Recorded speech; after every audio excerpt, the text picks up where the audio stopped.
back to the eighth episode of. Did I say eight? Yep, eight. I had to make sure I was on the correct episode. Well, welcome back to the eighth episode of Down the Rabbit Hole. Here we go down many topics that don't necessarily correspond with align with dark academia, but they are very interesting to me, and I love going down the rabbit hole and learning about new places, new topics, new people, and everything else. So, with that being said, why don't we dive in? If you're new here, please hit that like button, ring the bell for notifications. Also, hit that subscribe button. Help a girl out. Please excuse I am in my pajamas. I honestly, they're cute pajamas and they're appropriate and classy, so that's all that matters, right? I do have four sister podcasts: True Crime Lounge, Just a Breezy Chat, Sexy Sutton Bell, and Dark Academia Queen. I promise you, I'm not gonna do any more for a while. Now if two of them, one of them comes to an end, possibly. But I have two jobs and I'm in school, so I have to really focus, prioritize what comes first. But this is a newer project, so I'm trying to get as much content out as possible. But anyway, today we're going to be talking about the supposed origins and supposed sightings of Bigfoot. Now, do you believe in Bigfoot? I personally don't believe in Bigfoot. I think, like I said, I don't believe in the Loch Ness Monster either. But you're also probably thinking you believe in witches and you also believe in ghosts. Never said I believed in witches. I do think they're very interesting, and Hocus Pocus is one of my favorite movies of all, Halloween movies of all time. Hocus Pocus 2 did disappoint me on that though. But anyway, we're going to talk about one of the largest and mysterious humanoid creatures that has supposedly inhabited the wild forest areas of Oregon and the west coast of North America. Bigfoot is also known as Sasquatch. So,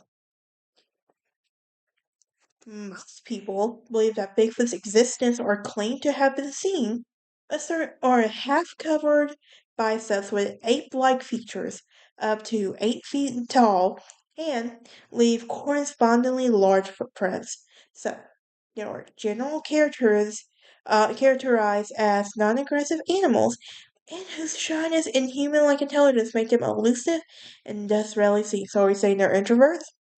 Um, just saying. I like animals more than I do people, so that explains why I have too many podcasts. But still, but there are some wilderness travelers to that have claimed to have smelled their stench and whistles.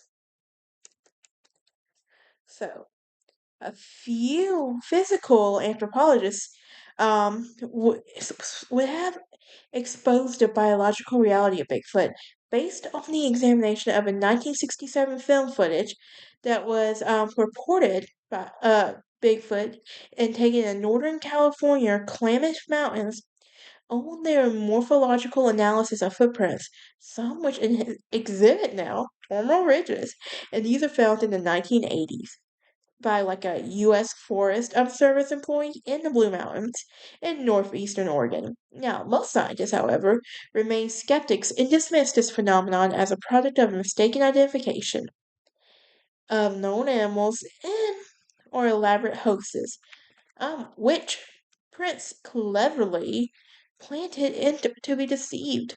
So, over time, there have been many stories about Bigfoot that have will come to like come into existence, and each have a like comes out like a folklore that comes with it. Um, okay, try not to make my Taylor Swift reference because I know not everybody's a Swiftie, but I am. But anyway, but this historical record of Bigfoot in Oregon, in the Oregon country, began in 1984 with a sighting of a quote, hairy wild man, unquote, by settlers of the Sixes River area and the Coast Range, and is similar to accounts by miners and hunters in the later decades. So in 1924, miners on Mount St. Helens were claimed to have been attacked by giant apes. Now, this was an incident that was widely reported in the Oregon press. Local Native Americans were used this event to discuss publicly their own knowledge of something called wild Indians of the woods and traditions that were first documented in 1865 by ethnographer George Gibbs. So,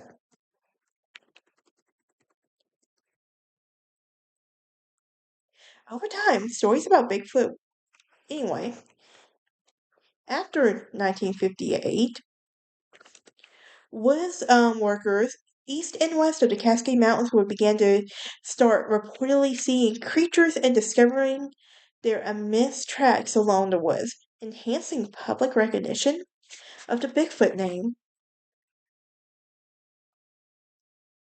So, witnesses would observe these so-called humanoids crossing the roads at night and striding furtively through forests and mountains in the terrain, or digging for and eating grounds in the rock piles.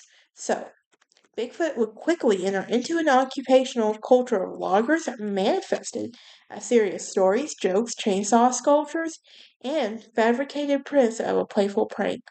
So, by the 1970s, a former Yeti hunter, um, Peter Byrne, had established a Bigfoot Information Center at the Dalles.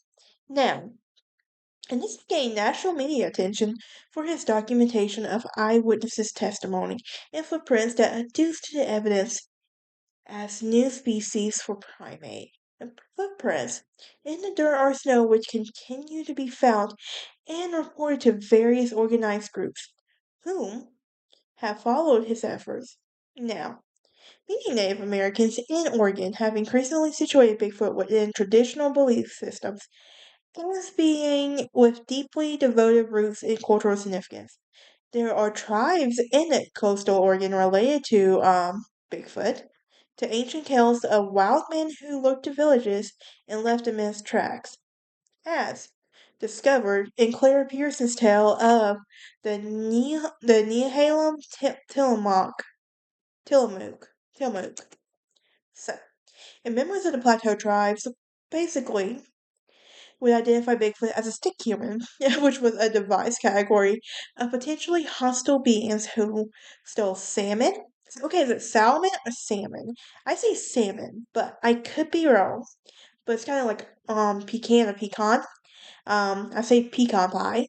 But anyway, that might be my southern accent also coming out. But anyway, there are also confused people by whistling, causing them to become lost. Like, sightings and stories will continue on reservations today, representing spiritual connections to the pre contact past and resilience of indigenous cultural heritage.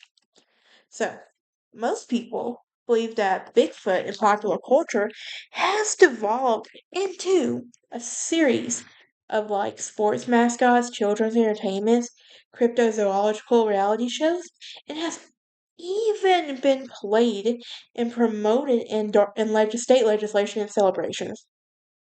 Now, politicians in both Oregon and Washington have proposed bills to protect the creatures from hunters, and hairy humanoids have served as official state mascots.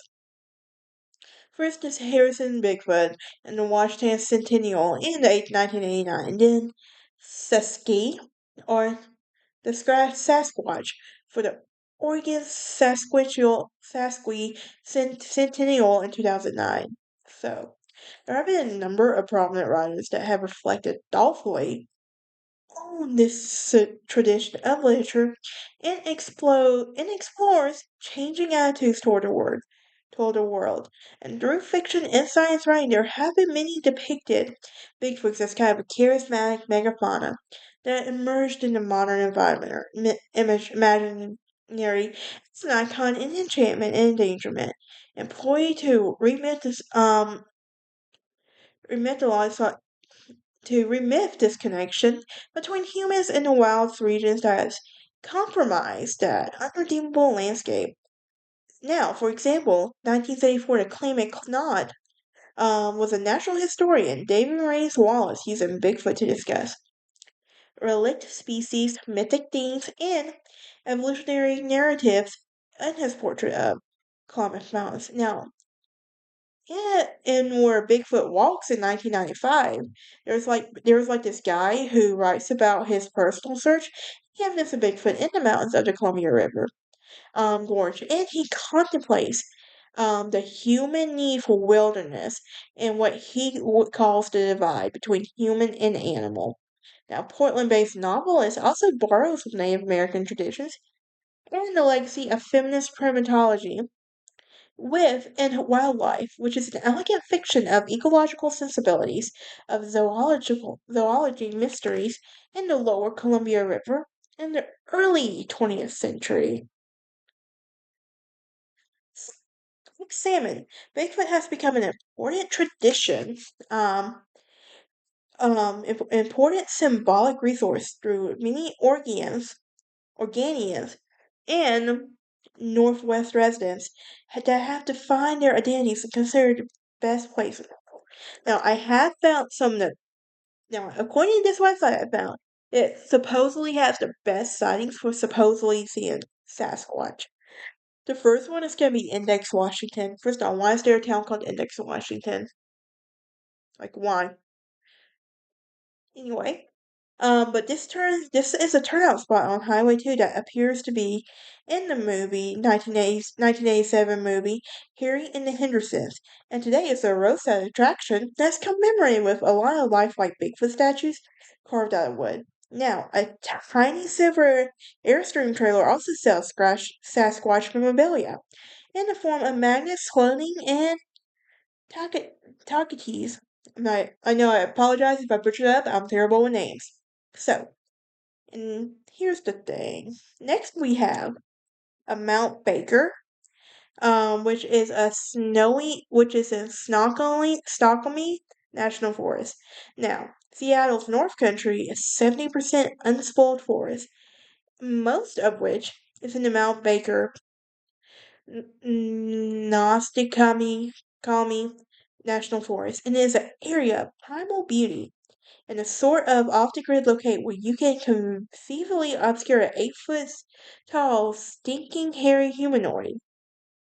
So, and last here we have the Mountain Loop Highway. Now this one is supposedly deep, and there's a lot in this out there, but it's like a survivalist in a bunker out there. So I think this is where you have that one survivalist friend that you will be like, "Hey, can you go do this?" Because I have a friend like that, and he's literally like, we call him Survivor Man. So basically, what we would do, we can literally stick him in the woods with just a toothpick. Come back a few days later, he have he'll have a campfire and everything set up. So just saying, we all have a survivalist friend, or most of us should anyway. It's kind of like that whole bear and human. Like if you were stuck in a wood, would you have a bear or a man? I would take the bear because I would not bear. But here's the thing: some of the men I know today couldn't even handle being outdoors. But I know if I could choose one, it would be my friend Garrett. Just saying. That's the reason we call him Survival Man. But anyway, I will see y'all next time. Enjoy me as we talk about the Pine Ridge Indian Reservation. It's one of the few places I spent while trying to go down the rabbit hole, and I had to research it.